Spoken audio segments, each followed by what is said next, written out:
Well, hello, everyone. Welcome to Grace Church. It's good to be with you and hang out with you some. I hope that we can have some fun here hanging out in the lobby a little bit before we get our church services started. Man, it's going to be a great weekend. Looking forward to continuing in that series that we kicked off last weekend called God, Me, and My Inadequacies. It's been fun having conversations based off the kicking off of that series. Lots of people digging into those narratives and how God can help rewire those things in us. Yeah, it's really, really cool to be able to watch God work in our hearts and in our minds. So, all that said, glad you could be with us today, and we're looking forward to what's to come. So, Pastor Todd is actually going to be continuing the series today. And so, looking forward to hearing about this whole concept from his perspective. And so, that's really, really fun, really, really cool. So, I hope you've had a good week. Would love if you would let us know what's good, what's been helpful and encouraging for you this week. Make sure you say hi to your service host. It'll be great to get that dialogue rolling there as we get our services started. So even if you're watching on your screen, like maybe your TV screen, I would encourage you to maybe pull up Facebook or live stream or even YouTube on your phone and chat away there. And so it'd be great to say hi, see you, rub virtual shoulders with you. It'll be really, really good. I had an interesting day yesterday, or not yesterday, but this week, where my brother and I were actually asked to come help move a piano. And at first, I thought that was, come help move a piano. And of course, I want to take this story to a fun place. So if you are associated with this story, hang on with me here a little bit. But my brother and I, we're not little. And I think that's one of the reasons we got asked, which is absolutely fine. When we get to the house, this is I forget the brand, but it's an upright piano that's down in someone's basement. And let's just say the only reason and the only way they could have possibly gotten this down into the basement was simply by allowing gravity to do its work. Like the stairwell, it went up, like maybe 7 stairs and then had a hard left angle and then went up like another 5 or 6 stairs. And it was a super tight stairwell. I'm like, how in the world did they get this piano down here, let alone how are we supposed to get it out of here? And so my brother had brought this strap harness thing where you put a harness over your shoulders and around your head and neck. And then there's a big strap that goes down and then like underneath the piano and then up to the other person's harness. And because of the tightness of this stairwell, it was me and my brother carrying a 460-pound piano up a small, tight flight of stairs. So that was backbreaking. I'm still in desperate need of a chiropractor today, so I'll have my appointment here this coming week. But wow, I felt that in a pretty big and major way. So yeah, we get the piano up the stairs with only one small nick in the wall, which the owner was very actually pleased with. He thought for sure it'd be much worse than that and was nervous that it would take a chainsaw to get that thing out of their basement. Got it out of there, loaded onto the trailer, and then much easier into the new house. Thankfully, it was the first floor. They were wise enough not to put it in their basement. And but that was definitely a unique piece of my week.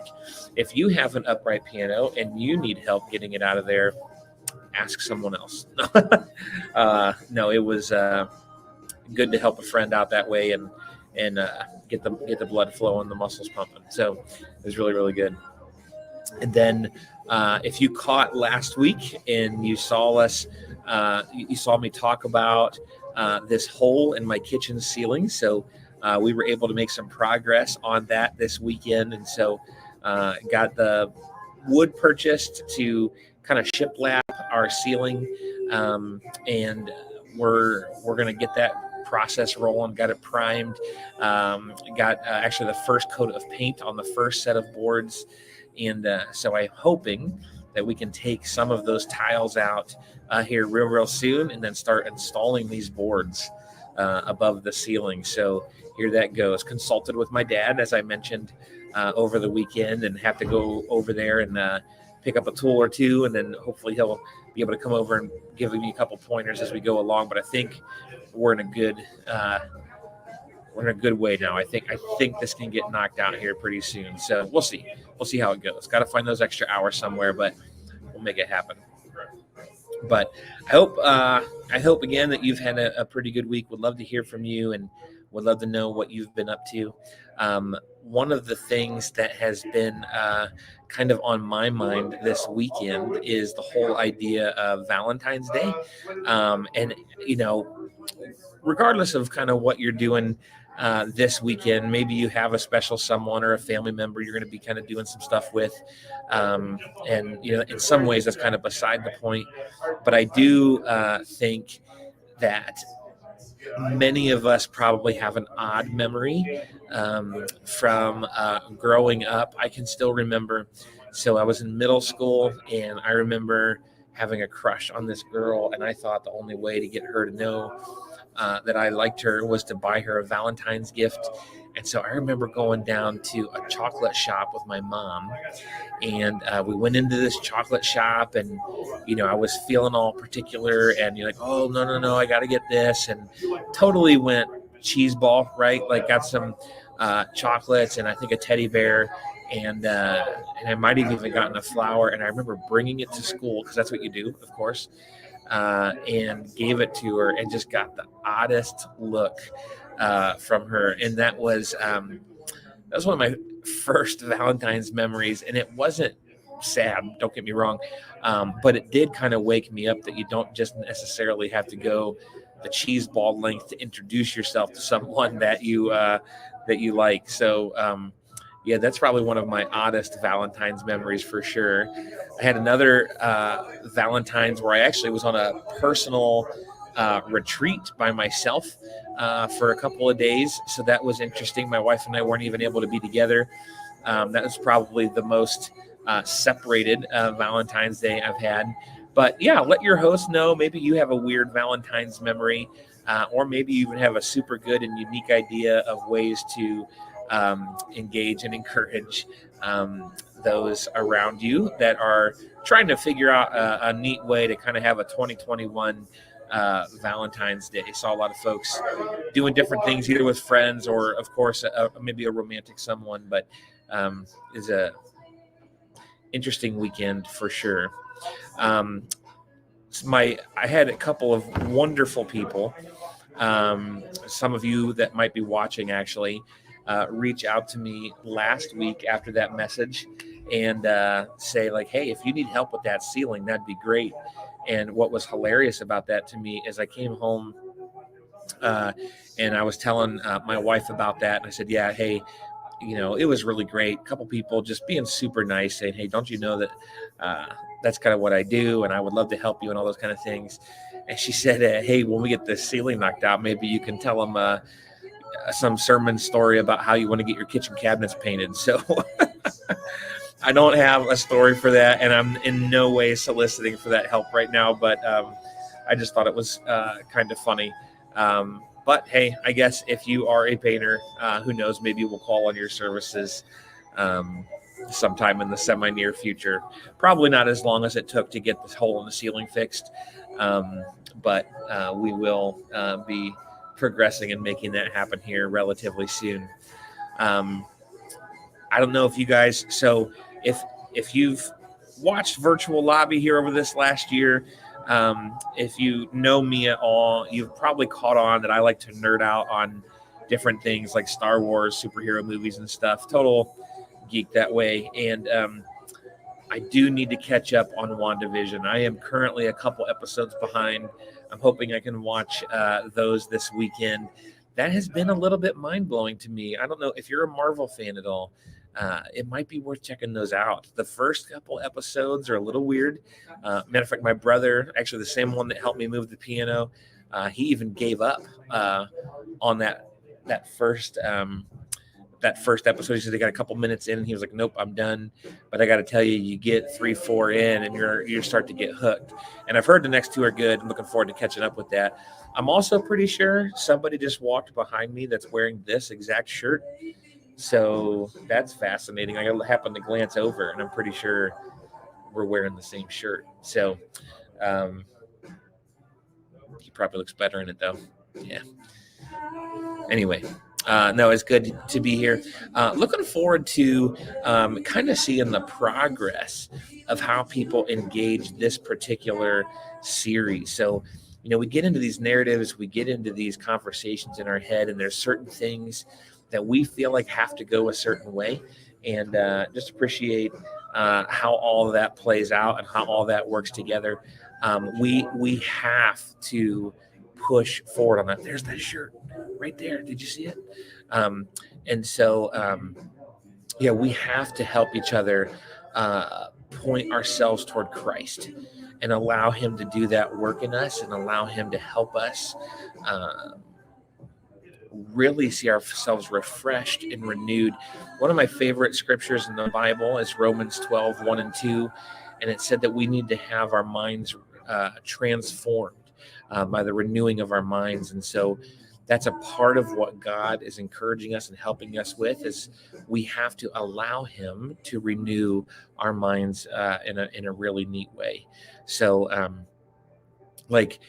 do not let this moment or this series pass by without taking stock of some of those things in your life that you might be thinking to yourself, I need to make sure that I write some of these things down and I start maybe writing out some of these promises of God, and I try to help them understand who Christ is and all those kind of things. So make sure that you allow him to do that work in us. It is just so imperative that we don't let life kind of just skate on by, and that we allow ourselves to kind of hit certain ruts or certain rhythms without allowing God to do some pretty miraculous work inside of us. Again, looking forward to hearing from Pastor Todd tonight, give his perspective on God, me, and my inadequacies. Looking forward to hearing how he helps us with that. It's going to be really, really cool. If you can hear some of the stuff in the background, you can probably hear Pastor Brad walking back here. He's always got a little bit of extra volume. There he is. But love Pastor Brad, leads our family ministries. If you haven't had a chance to meet him yet, he'd be a fun appointment and a fun lunch. As Jeff always says, you can buy me sushi and I'll work these things back out with you. If you want to get together with Brad, you can buy him a burger, and he'd love to interact with you in those ways. We're down here. We're getting into our last minute and a half. Really looking forward to jumping into this service with you. Looking forward to hanging out. It's going to be a great time of worship. It's going to be a great time of connection. It's going to be really, really awesome. And I also, before we dive into there, want to just remind you to check out our Mixed Messages podcast. It's been a really great resource for a lot of folks in the last weeks. We just had our first guest speaker, our guest host for in its history. This last week, Coach Kemp Boyd walked us through a few things, really fun, but check that out. But hey, here we are, just about a half minute away from diving into our service. Looking forward to hanging out with you. And I'm certainly looking forward to kind of dialing in and recapping and asking some questions right after the service is over. So grab that drink real quick. Make sure you settle in and kind of shut all the distractions off. And let's go ahead and hop into the room with everyone else. And let's be together as we engage Christ and see what he has for us this weekend.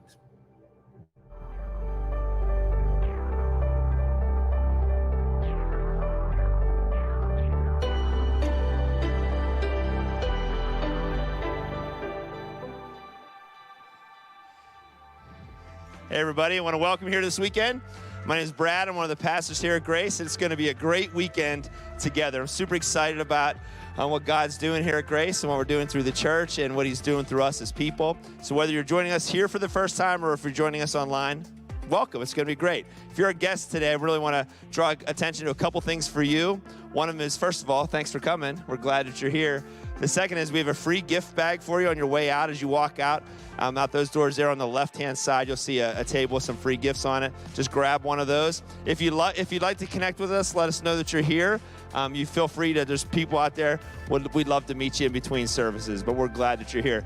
Another thing for you is we have an app that you can download. So if you go to your app store, just search Grace Ohio. Really encourage all of us, if you use apps, if you use a smartphone, it's really a great way to find out and stay connected, even with whether you're at home or in here. The app is a great thing. So I'd encourage all of us to use it. It's a great tool to use.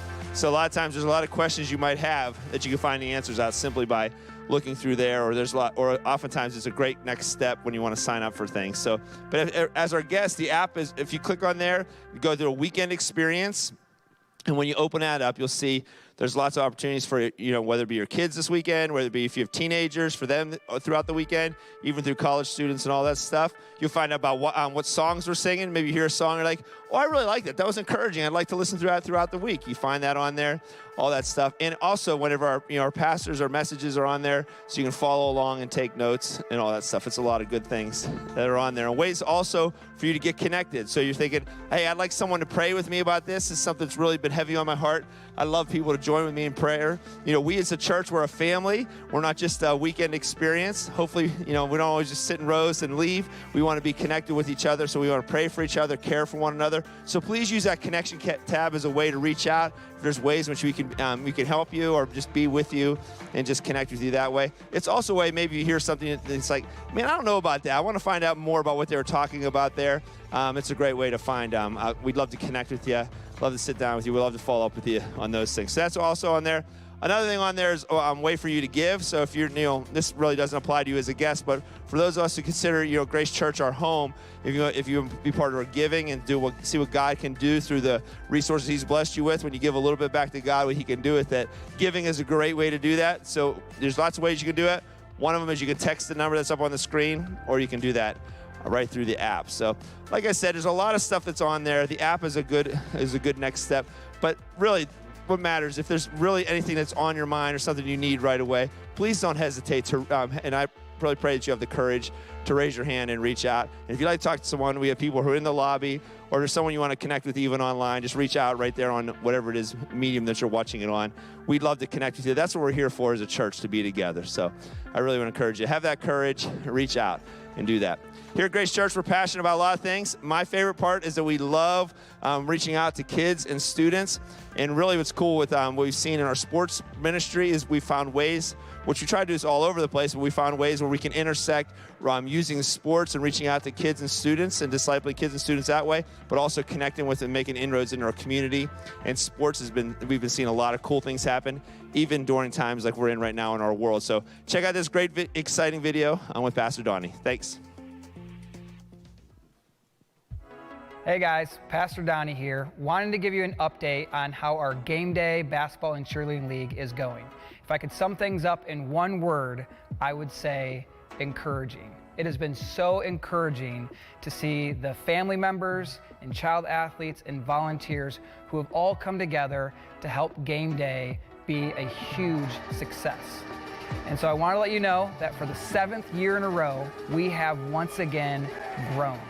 We've gone from 18 teams our very first year, and now in our 7th season, we are up to 72 teams in basketball and cheerleading. That represents 550 child athletes, 200 volunteers, and about 2,300 spectators who are showing up each and every week. And this is the cool thing. This year, for the first time ever, about 1,300 of those spectators are showing up through Zoom. And so what's really cool about that is that there are actually 35 different states that are represented and 12 countries that are represented through the Game Day Zoom. And so literally, for the first time ever, Game Day is reaching people all across the world. And it's so encouraging to see that community impact once again happening in unique and different ways. Probably the most exciting thing that we've done this year, though, is our family devotion intentionality. And so Ryan Miller, our program manager, is going to talk a little bit about 100 indescribable days of Game Day. So for December, we had over 300 kids engage in devotion readings every day, all 31 days, and many of them are continuing on through January, February, and March. They can't wait to continue getting the devotions. We were really excited on how engaged not only the children were, but also their families. We got a lot of positive feedback on how the kids use this and the families use this.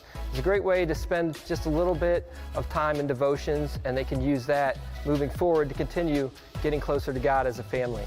We had one child who was so excited he couldn't wait to share this with his family at Christmas dinner and shared all the fun facts he's learned. We had one family that was really excited and really loved the book and how it engaged their child, and they used that as a Christmas present to give to their nephew. Many families are continuing into January and February and are excited that they do not have to push to use devotions as something to get closer to God, but that the kids can't wait till the end of the day when they can sit down and go through the book. So the last thing I wanted to share with you is that if you didn't know, we actually had to split up the game day season into 2 different sessions. And so our first session actually just concluded last week.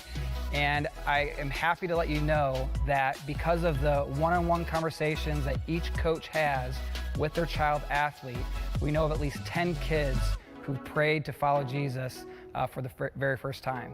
And so thank you for praying, and I would ask you to please keep praying for those conversations and really for the entire game day season that will be continuing for session 2. Hey guys, That's incredible Pastor what God Johnny is here. doing with Wanted to Game give you Day. an update. Hey everybody, why don't you guys go ahead and stand up? We're going to start off our service by remembering who Jesus is, what he's done for us, the faithfulness that he shows us, no matter what we're going through in our life. That any season, any storm, we can trust him.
God will always love us. He always wants us to be in a family. 'Cause your love is unchanging.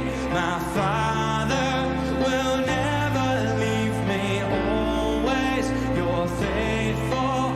You love me beyond my feelings. Love is unchanging. Come on. Will never leave me always. You're faithful. You love me beyond my feelings. Love is unchanging. My Father will never leave me always. You're faithful. You love me beyond my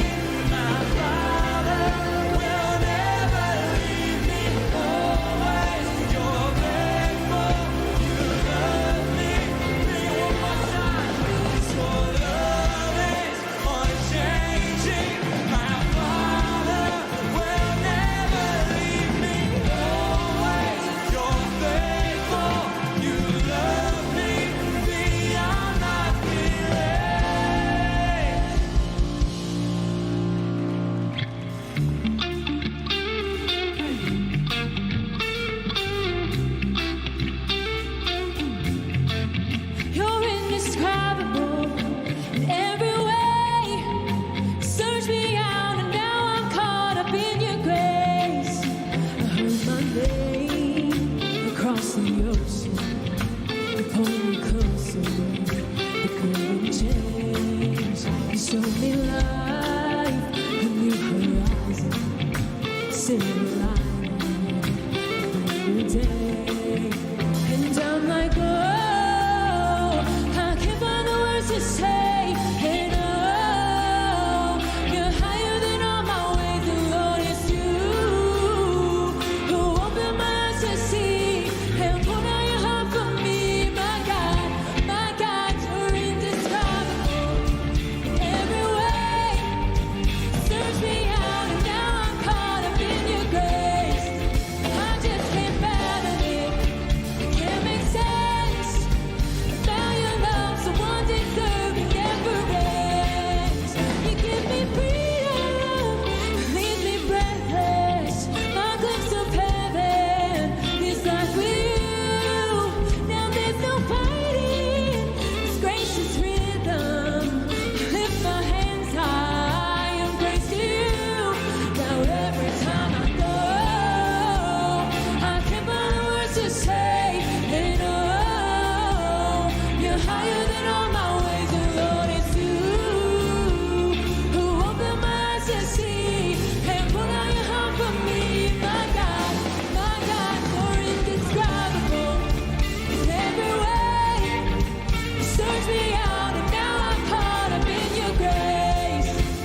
tonight. Y'all can have a seat.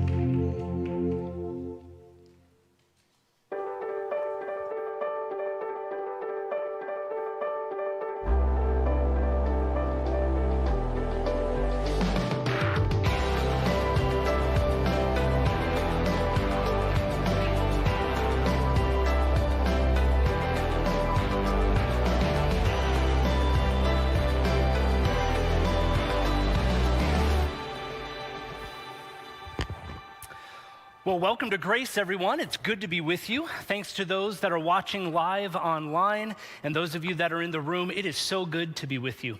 My name is Todd. I'm one of the pastors here on staff. I have the absolute privilege of working with our teenagers here at the Bath campus. And it's so fun to see, even being with you guys here today. The band behind me, we're all former students of mine. And it is so cool to see that, but it also makes me feel so old.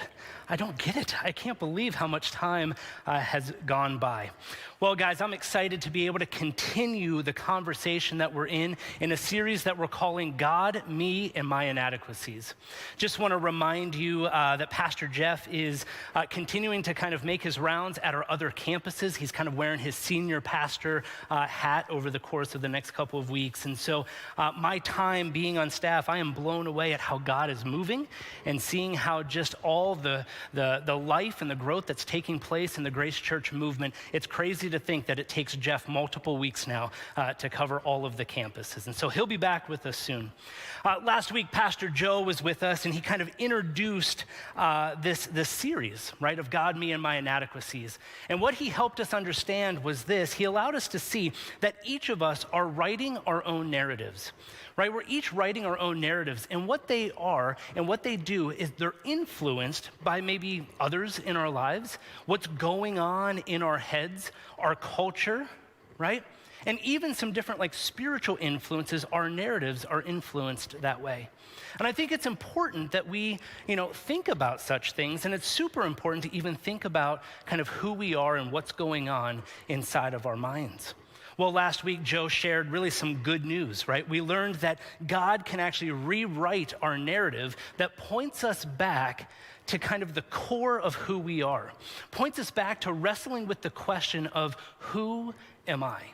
I thought Joe said it really well last week when he said this. He said, when we spend the needed amount of time with God, the narrative of our false inadequacies is interrupted and rewritten. And last week, what he allowed us to see is when we understand the truth that God is a chooser, and we know that truth for ourselves and know that we are chosen, it allows us to grasp the truth of what God is doing in and throughout each one of us. All right? And to know that God is the chooser, you have been chosen by name and on purpose. Well, as we continue tonight or today, what I want us to understand is some of the weight that we carry within our narrative, right? Each of us carry this weight of kind of understanding who we are, and kind of the inadequacies and maybe some of the insecurities that we carry will kind of influence our narrative one way or the other. Right? Some of those things or areas in our lives that will persuade our narrative one way or the other could be maybe decisions that we've made in the past where the consequence of that decision is still rearing its head today. Maybe it's past or current relationship struggles that we're wrestling with. Maybe for some of us, it's an addiction of some sort. Maybe it's a substance addiction or a pornography addiction that we just can't seem to kick. Maybe the area for us is the needing of approval from other people to feel adequate. Maybe it's the insecurities that we wrestle with, even to the very core of like who we are, and maybe the insecurities of how we even look, our physical attributes we wrestle with. Maybe some of these inadequacies aren't even our fault, it's from other people. Maybe the pain or the things that we've experienced from others, we carry this weight as well. Well, whatever it is, whatever these inadequacies are, they're going to influence the way that you view yourself. They're going to persuade the narrative in our heads one way or another. And what these insecurities end up doing is it get us to think things about ourselves, and we'll say things even out loud sometimes like, I'm not good enough. There's no way that I ever will be. Or we'll even think to ourselves, if you only knew what I did, you would understand how there's no way I could be forgiven. Or we'll even get in our minds and we'll solidify and we'll lock in this thought that I am defined by my past. And I think the truth for all of us and the reality is that we're all in this boat in some way, shape, or form. When we allow these inadequacies to influence who we are. And we're all kind of wrapped up in this. And to be honest, some of this is even rooted within us back at birth. To share a story with you, I'm a father of two. I have a son, his name is Graham, he's 4, and I have a daughter, her name's Willow, and she's about 1.5. And I love my kids, they're so fun, and I'll be honest, I'm very tired. They're at that age that get me running, but I'll never forget, a couple years ago, I decided to take Graham swimming for the first time. I have some family back in Pennsylvania, and we were visiting them, and this would have been the first experience of a pool for Graham. And I said, buddy, it's gonna be fun, and he was all like pumped up about it. He was excited about getting in the pool. And so I said, hey, this is what's gonna happen. I will get in first, all right? And then you can kind of jump off into my arms and I'll catch you and we'll make big splashes and it'll be great. And he's like, all right, Dad, all right, here we go. And I remember being in the pool, a couple feet deep, and Graham is standing right at the edge. And his toes are like curled and there is something that is not allowing him to jump, right? For some reason, he wasn't able to jump into my arms. And to be honest, I was kind of like stuck there for a minute. I'm like, why won't he jump into my arms? Because up until this point, there was no reason for Graham not to trust me. There was no reason for Graham to be fearful of the water. I'm like, come on, buddy, you got this, jump. And he wouldn't do it. And I think about what was going on in his mind in that moment that caused him to not jump. And I thought to myself, okay, well, if I asked you to come up here and catch me right now, I understand what was going through Graham's mind, right? I was like, there is something that we go in our minds that prevent us to really bring action, right? Our insecurities, our inadequacies, the things that we create over the course of our lives influence who we are. And I believe it's so important to lock into who God is and allow kind of ourselves to see who we are through him rather than getting bogged down about the narrative that we're writing on our own. Well, last week, Joe kind of set us up in the book of Ephesians, chapter 1. And this is Paul's letter to the church in Ephesus. And we got a great glimpse of Paul's heart. There's a couple verses in Ephesians 1, verses 18 and 19, that kind of set up some overview, right? Give us kind of a picture of Paul's heart in prayer towards the Ephesians. And I think it provides some great encouragement for us and really sets a foundation for a series that we're walking through right now. So Ephesians 1, verses 18 and 19, Paul says this: I pray that the eyes of your heart may be enlightened, in order that you may know the hope to which he has called you, the riches of his glorious inheritance in his holy people, and his incomparably great power for us who believe. And so here what Paul is encouraging us, and what he was encouraging the Ephesians, was he wants us to be enlightened. He wants us to know something. He wants us to get in our minds and grasp the truth and know about the hope that is found. And when we understand and connect our heart to God and we know the heart of God, what Paul is saying is that we inherit a glorious inheritance. We achieve this glorious inheritance when we understand that there's hope to be found. Well, last week we discovered that God is a chooser and that we are chosen. And so I want us to continue and kind of pick up where Pastor Joe left off earlier in the book of Ephesians, chapter 1. We're going to look at verse 6 in chapter 1 here of Ephesians. And here's what Paul says. He says, to the praise of his glorious grace, which he has freely given us in the one he loves. In him we have redemption through his blood, the forgiveness of sins, in accordance with the riches of God's grace that he lavishes on us. What we find in these verses is that God is gracious. And that grace, he gives to you and I freely. Well, how does he give it to us freely? Well, he does so through the one being his son, Jesus. And by Jesus, right, we get to experience redemption. We get to experience the forgiveness because of the blood that he shed on the cross. And I think what these verses do in the big picture is it allows us to see really the purpose at why Jesus came to this earth. Allows us to see the importance that we are needing to be freed from our past, that we're to be redeemed and forgiven. And this is only made possible through the sacrifice that Jesus made for us. Well, I look at this and I see the word redemption, right? Forgiveness, I think, is a term that we would understand a little bit, but redemption, to me, is kind of a little bit of a churchy word. This word redeemed, I guess maybe we would use this word if we're redeeming coupons or something. It'll give us an idea. But redeemed, right, simply means to be bought back. And Jesus going to the cross was this act of grace that God lavishes on us when we least deserve it. And Jesus going to that cross ultimately was a transaction that he made by his own life for you and I, so that we can be bought back, that we can come back to God when there was no other way. I don't know about you, but I find it encouraging. I find hope in knowing that God is not done with us yet, that God is not done with me, that no matter who we are, no matter what we've done, he wants and desires to lavish his grace upon us. He wants us to experience this redemption. He wants us to experience freedom from some of the bondages that we hold on to from our past. But here's the deal. Our insecurities, right? Our failures, maybe the addictions that we're struggling with, you fill in the blank. All of these things, our inadequacies, create these voids in our life that cause us to not be able to experience that grace. But I want us to understand that these inadequacies continue to show us more and more the need for redemption in our lives. And so for our conversation today, what I want us to do, and encourage you to write this down, I want us to understand that Jesus is the Redeemer.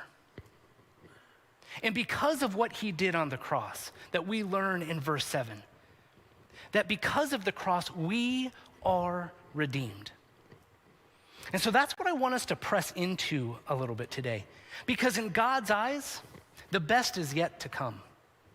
His desire is for us to not write our own narrative anymore. He wants us to understand that he is going to meet us where we are and begin rewriting the narrative for us.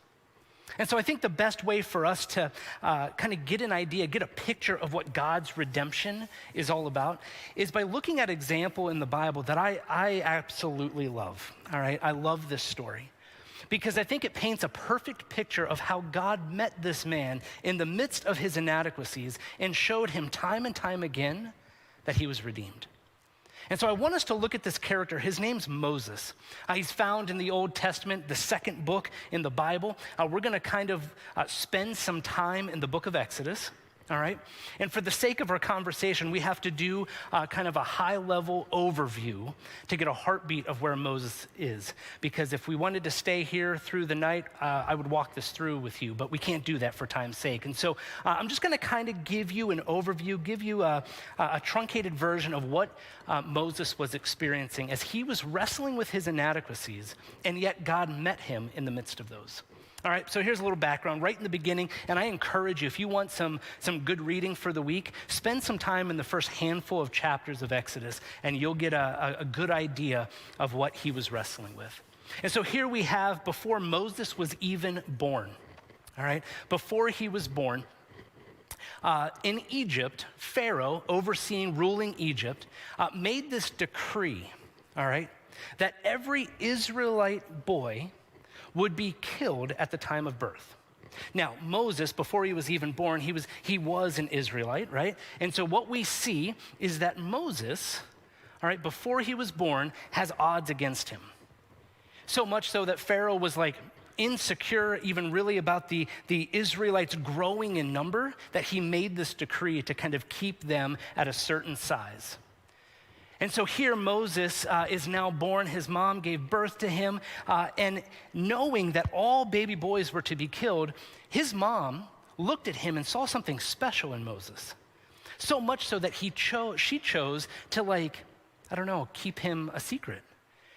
She kept him in hiding for 3 months before she realized that she wasn't able to do that anymore. The baby was starting to get bigger, louder, all of these things, and she knew that she had to do something.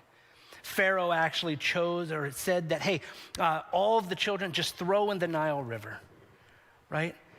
And so Moses' mom made a basket, placed Moses in this basket, hid him in the river. And a little time had passed, and Pharaoh's daughter actually found Moses there lying in that basket in the reeds of the river there. And Pharaoh's daughter looked at Moses and felt bad for him. And so she chose to take Moses in as her own and really adopt Moses. Well, she realized that she couldn't provide for Moses the way that his mom could. And so she chose to hire another Hebrew woman to care for Moses. And so she hired this woman, and this is a great, another example of how God's hand was in this situation, because the woman that she hired happened to be Moses' biological mother. And so even Moses' mom was able to continue to help raise Moses. And when Moses got to this age where he was old enough to kind of fend for himself, live on his own, Pharaoh's daughter took him in. And Moses grew up in an Egyptian culture, right? A line of royalty. He was in line to Pharaoh. And you could imagine what was wrestling in his mind, because he's like, all right, well, I'm an Israelite. I'm enslaved, right? My people are enslaved by Pharaoh and the Egyptians. And now I'm growing up in this Egyptian culture. I'm like in line to the ruler. I'm in royalty now. And so Moses, fast forward, is now an adult, and we get a picture of what's going on in Moses' life. We actually get a great picture of his characteristic of kind of who he is a little bit. Because one day as he looks out into the courts, he sees an Egyptian official beating one of his own, the Israelite. And what we find as you read through this in chapter 2 and 3, we start to get a picture of who Moses was, because seeing that firsthand infuriated him. So much so that Moses went down and ended up killing the Egyptian official. And in that moment, he realized that what he did, because he's like, now my identity is in jeopardy. People are going to ask, well, why did you kill the Egyptian and not the Israelite? And so that fear started to get the best of him. It started to sink in, and what happened was he found out that Pharaoh is now upset. He's furious with Moses, and so Moses decided to run. He ran and he hid in the desert for 40 years. And so to summarize this, we see Moses as being someone who was abandoned, not necessarily by choice, but by the circumstance. He was adopted into this new culture, right? We see that Moses was living this kind of like secret life. We see that he was easily angered, so much so that it led him to kill somebody, so he's a murderer. He lived on the run and hid in the desert for 40 years. So we're getting a good picture of who this guy Moses is. He was being held captive to his own inadequacies, some by his own doing and others just because of the kind of the hand that he was dealt when he was born. And so from our point of view, what we see is a man who's kind of neck deep in his own mess. But I love how God met him in the midst of it. God met him in the midst of all of his trouble. And as we look at chapter 3 of the book of Exodus, we find that God reveals himself to Moses through the form of a burning bush. Could you imagine being out in the wilderness and a bush on fire and the bush starts to talk, right? That's what Moses was experiencing in that moment. And here God is starting to kind of unveil this plan, right? He's starting to share this plan of what he had for Moses to actually be the individual who would lead the Israelites out of slavery in Egypt. And so here what we find is an abandoned, easily angered murderer was being chosen by God to be the one to lead the Israelites out of slavery. God wasn't thinking about his past. He wasn't thinking about what Moses had done. He's looking at Moses and saying, listen, it's you. I choose you. I'm not worried about what you've done. Go, lead my people out of Egypt. Well, how did Moses respond? I think it's fascinating to take some time and see that Moses really wrestled with his insecurities. He wrestled with his past and his inadequacies. In fact, they kept him from eagerly pursuing what God was calling and asking him to do. And so I actually want to spend some time. If you want to turn to Exodus chapter 3, it's page 46 there in the Bibles in the chairs. And if you're at home, you can use the Bible app. It's a great resource. All right, book of Exodus. We're going to park here in chapter 3 for a little bit and so forth. All right, and what I want us to do is I want us to look at some of these excuses that Moses made every time God asked him to go and free the Israelites. All right, and what I want us to do is specifically look at how Moses responded to God, and then how God responded back to Moses, all right? And so Exodus chapter 3, we're gonna start there in verse 11, where we are introduced to the first excuse that Moses makes. All right, here's what he says in verse 11. He says, "Who am I that I should go to Pharaoh and bring the Israelites out of Egypt?" What Moses is basically saying here, and the excuse that he's making, I don't know where it went. That's not good, all right? And so here's the excuse of what he's saying. He's like, I'm not adequate enough. He's like, why, God, me, right? Who am I that I should go? And immediately God responds, he's like, Moses, hold on a second, all right? The very next verse, God looks at Moses and says, listen, I will be with you. Just go. But why me? Just go, Moses. It's gonna be fine. And so he hears that. Moses is like, okay. But yet another excuse is made by Moses. And here's the second one in verse 13. He says, suppose I go to the Israelites and say to them, the God of your fathers has sent me to you. And they ask me, what is his name? Then what should I tell them? And so he already doesn't feel adequate enough. And now the second excuse comes to mind. And he's basically saying, God, I don't know enough. What if they start to question me? What if they really start to press in and I'm not able to answer, or I don't have the right words to share? Right? Well, God, I love this response. And if you have your own Bible here, circle this, highlight it, put a sticky note. I don't care. This is incredible at how God responds to Moses here. Here's what he says. He says, I am who I am. This is what you are to say to the Israelites. I am has sent me to you. Now I want to park there for a second because this response by God is fascinating. First off, I think it's great to see, and it's so cool to see how this is the first time in Scripture that God actually refers to himself by name. As he's interacting with Moses, he's like, hey, listen, I am who I am. And so here we get a glimpse of this name of who God is. And we'll talk about this here a little bit more in a second. But I also think it's fascinating the context at which God responded to Moses. Because he's asking Moses to go set the Israelites free from slavery. And so when he goes to say, all right, Israelites, hey, listen, I'm going to rescue you out of slavery here. All right, come with me. And Moses is processing the doubt. He's wrestling with, okay, I don't know what I'm going to say. I don't know if I'm good enough. But as we think about the context that the Israelites were in, they would be experiencing this Egyptian culture where the Egyptians would be worshiping every god, God of fill in the blank. And so here, this response that God gives to Moses, he's like, I want you to go in and I want you to tell the Israelites that I am sent you. Now, I'm not coming in as like the little g God that they're worshiping. Like, I am the God. I am has sent me to you. And what God is trying to do is to show Moses that, listen, when you think you cannot, I can. Now go. I am with you.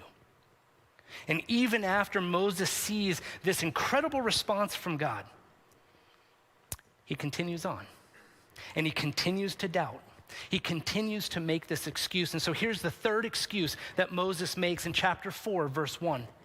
He says, what if they do not believe me or listen to me? And they say, the Lord did not appear to you.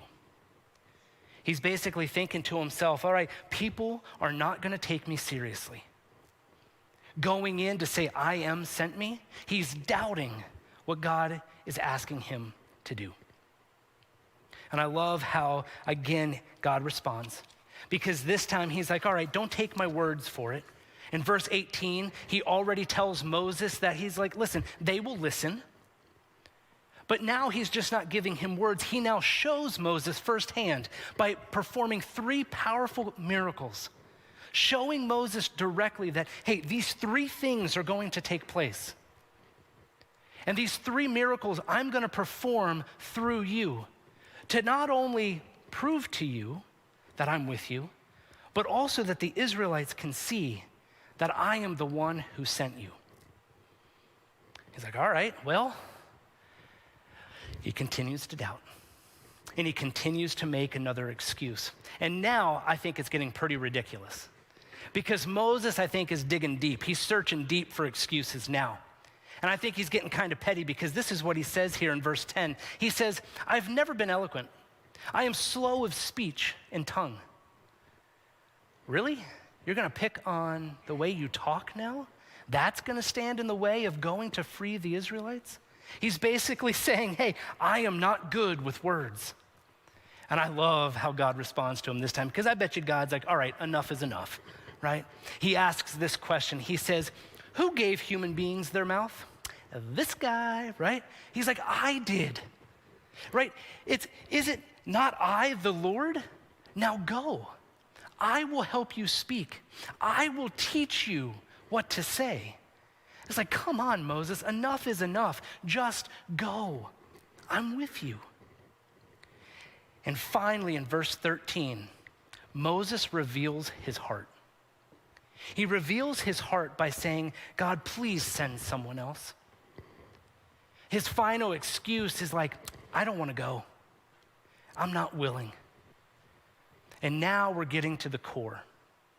We're seeing what's going on in Moses' head and in his heart. As Moses was wrestling with his insecurities, as he was wrestling with his inadequacies, what he was doing is he was giving more power to those than he was God. He was putting all of this power into what was going on in his own narrative and forgetting the power of God. And these excuses that he made, he kept making them because he felt like he wasn't capable of being the person to set the Israelites free. And he wasn't willing to take the power off of himself and put it onto God. I love how God responded in that second excuse. He basically looked at Moses and says, bro, it's not about you. Buddy, trust me. It's not about you. Lean in on me. I am going to be with you. I am who I am. Tell them I am sent you.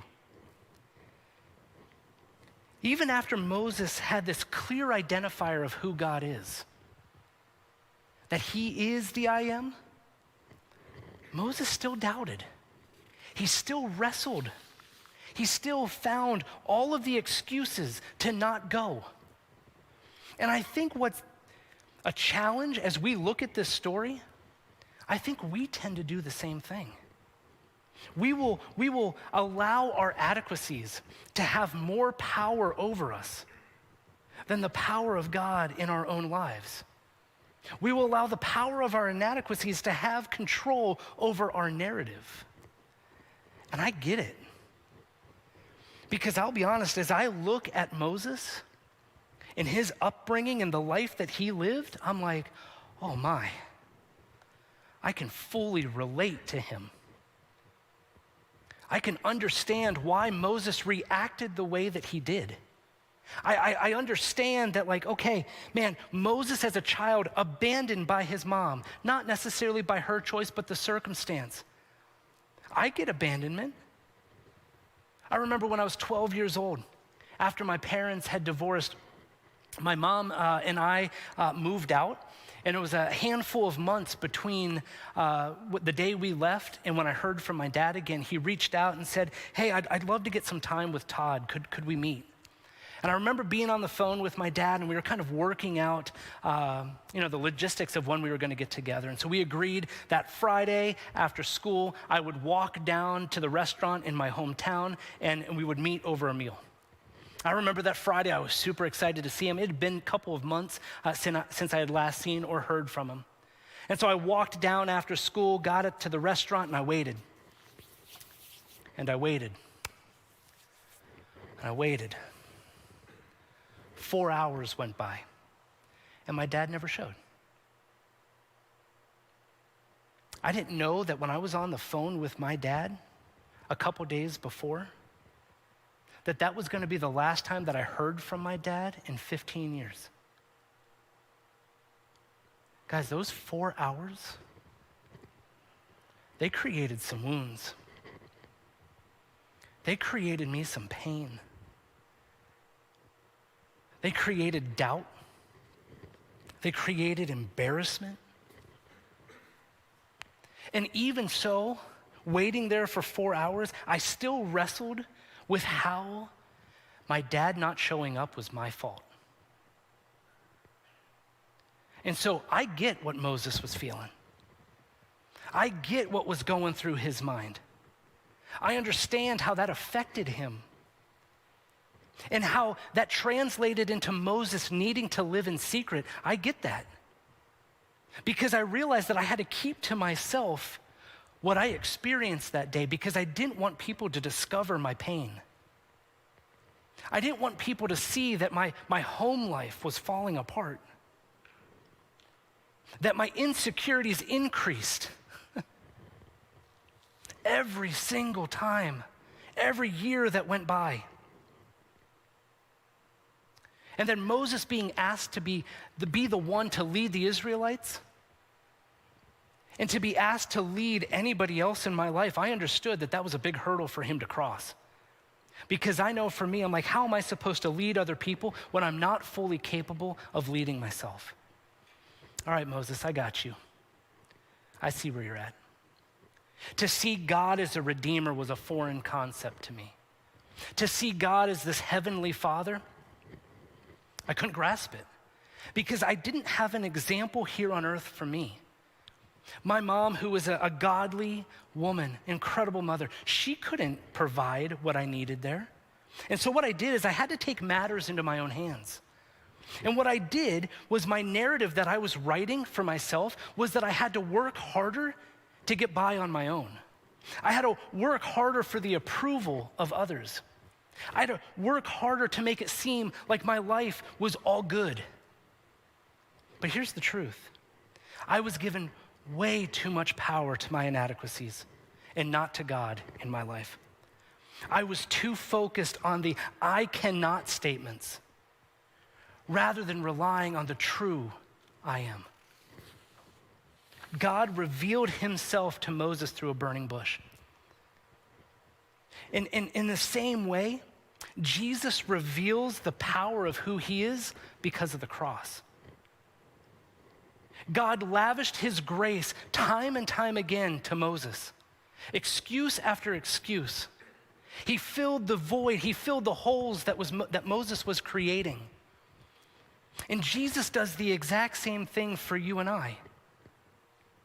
By when he went to the cross, redeeming and forgiving us for our inadequacies.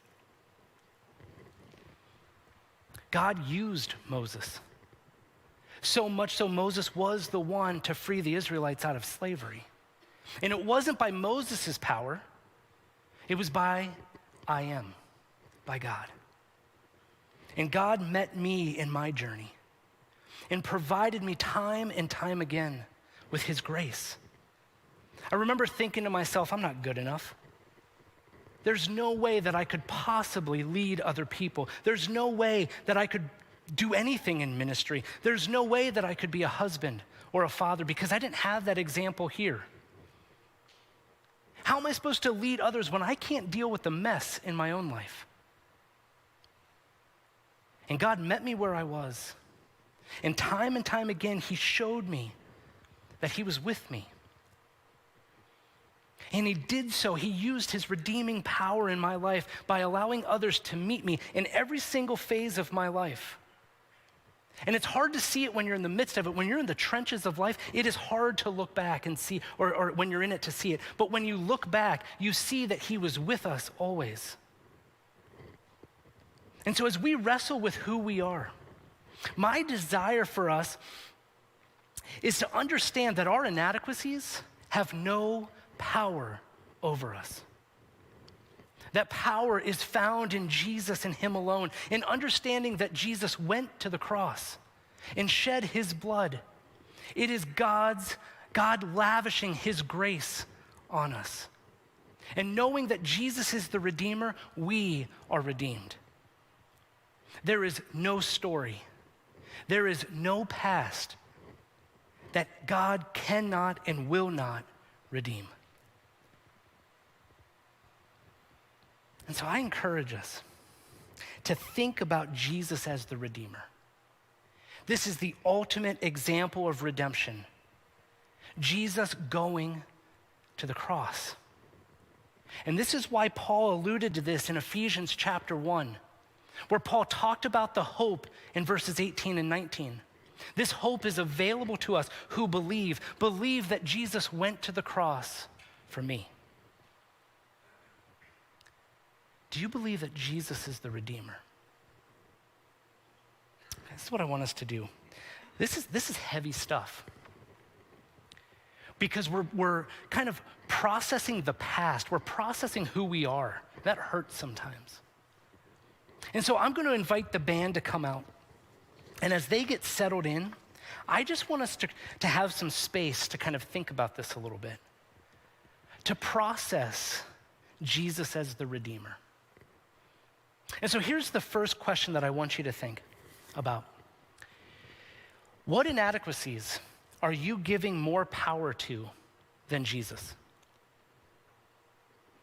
What inadequacies are you giving more power to than him?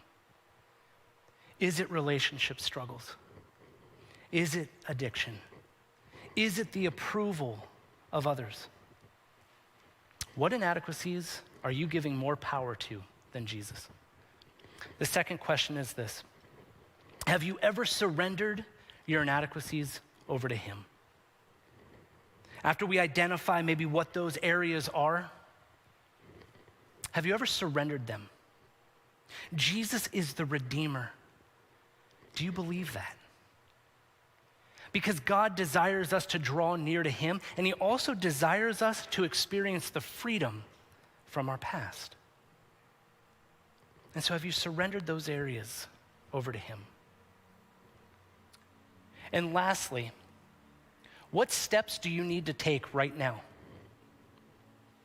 to take the power away from your inadequacies? Not tomorrow, not next week, right now.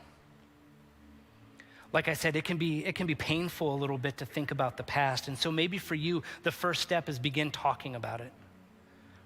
I encourage you, whether it's a pastor out in the lobby or someone who you see in the band, or even maybe the person who greeted you at the door tonight. Encourage you to find someone to start talking about some of these areas, these inadequacies that we're experiencing. Maybe it's connecting your heart to God's heart. Maybe that's through prayer. Maybe that's through opening up God's word and understanding who he is. And maybe for some of us, it's understanding what a relationship with Jesus looks like and to start that relationship with him for the first time. Maybe you've surrendered your life to Jesus and you have a relationship with him, but yet you are still holding on to the past. You're still holding on to those inadequacies that is influencing the narrative of our lives. I encourage you to do that. Process these questions as the band plays. Just want to give you some space. And I also want you to know that we're not meant to live this life alone. And so if there is any way that myself or we as a staff or even our volunteers can come alongside of you to process these things, we'd love to do that. Jesus, thank you. Thank you for the truth of who you are, the redeeming power of you, Lord. God, thank you for going and sending your son to this earth, that he would go to the cross to pay the ultimate sacrifice for us, allowing us to experience redemption, to be bought back so that we can be with you again.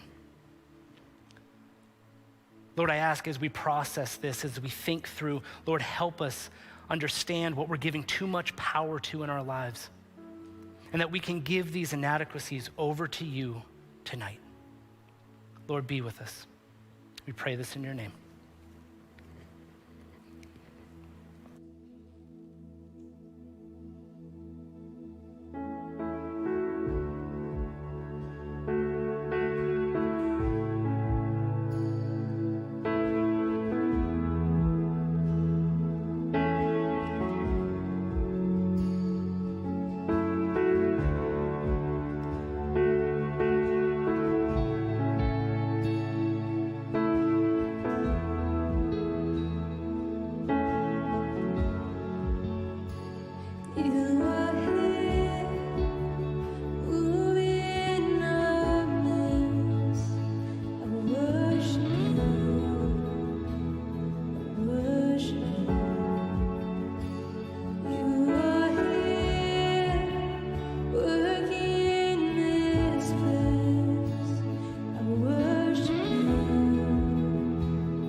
swing wide, all you heavens, let the praise go up as the walls come down. All creation, everything with every need, the sound. All the children, lean hands, pure hearts, good praise, good God. His name is Jesus. Swing wide, all you heavens, let the praise go up as the walls come down. All creation, everything with every need, the sound. All His children, lean hands, pure hearts, good praise, good God. His name is Jesus. Jesus, our redemption, our salvation is in His blood. Jesus, light of heaven, a breath forever, His kingdom come. So don't let your heart be troubled. Hold your head up high, don't fear no evil. Fix your eyes on this one truth. God is not in love with you. So take courage, hold on, be strong. Remember when our help comes from.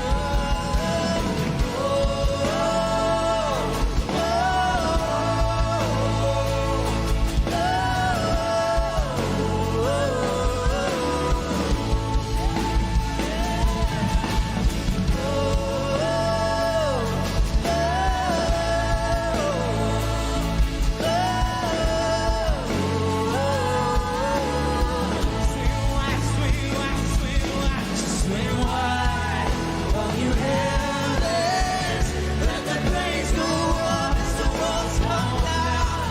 All creation, everything with every need, the sound. All His children, lean hands, pure hearts, good grace, good God. His name is Jesus. We sing Jesus. Jesus is our redemption and our salvation is in His blood. Oh, Jesus, the light of heaven, a friend forever, His kingdom come.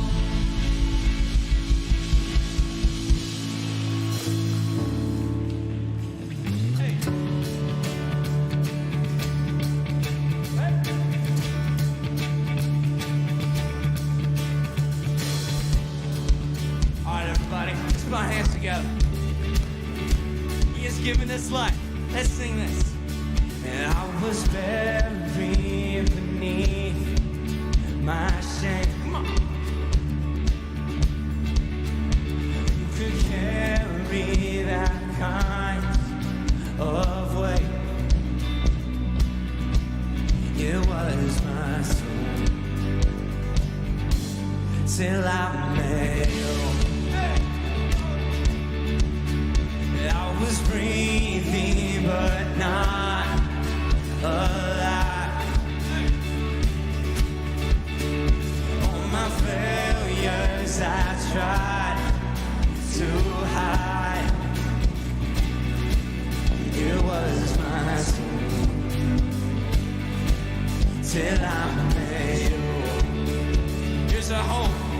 You call my name and I ran out that grave, out of the darkness into your glorious day. You call my name and I ran out of that grave, out of the darkness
Paul says that because of Jesus, it's not me who lives, but Christ who lives in me. He gives us life. Let's sing. I need a rescue, my sin was heavy. The chains break out the weight of your glory. I need a shelter, I was an orphan. Now you call me a citizen of heaven. When I was broken, you were my healing. Now your love is the air that I'm breathing. I have a future, my eyes are open. 'Cause when you call my name, oh, I ran out like rain, out of the darkness into your glorious day. You call my name, and I ran out like rain, out of the darkness into your glorious day.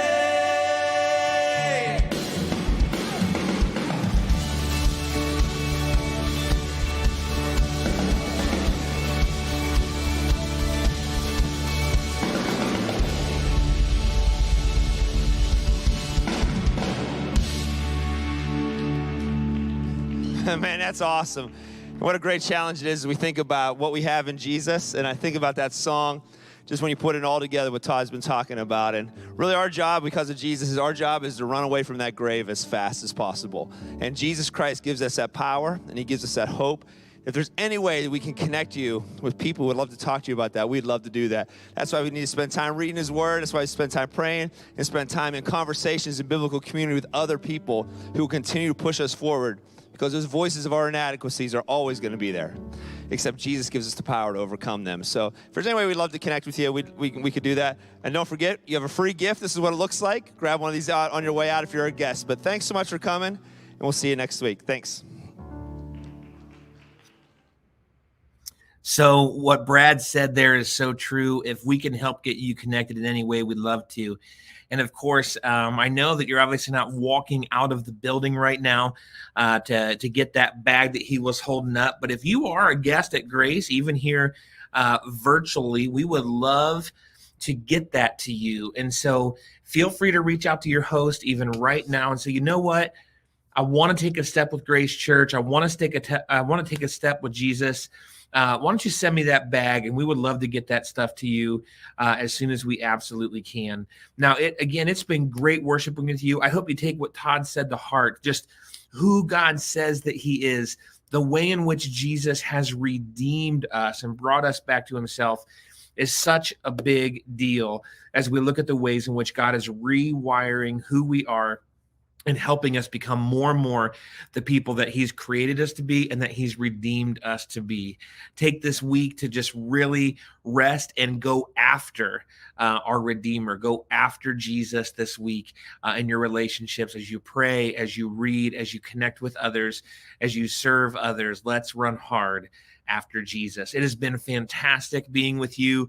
Let's make sure that we have a great week living for Jesus. Stay warm, especially if you're in the north here in Ohio. And we will be right back here next weekend. Love you guys. We'll see you soon.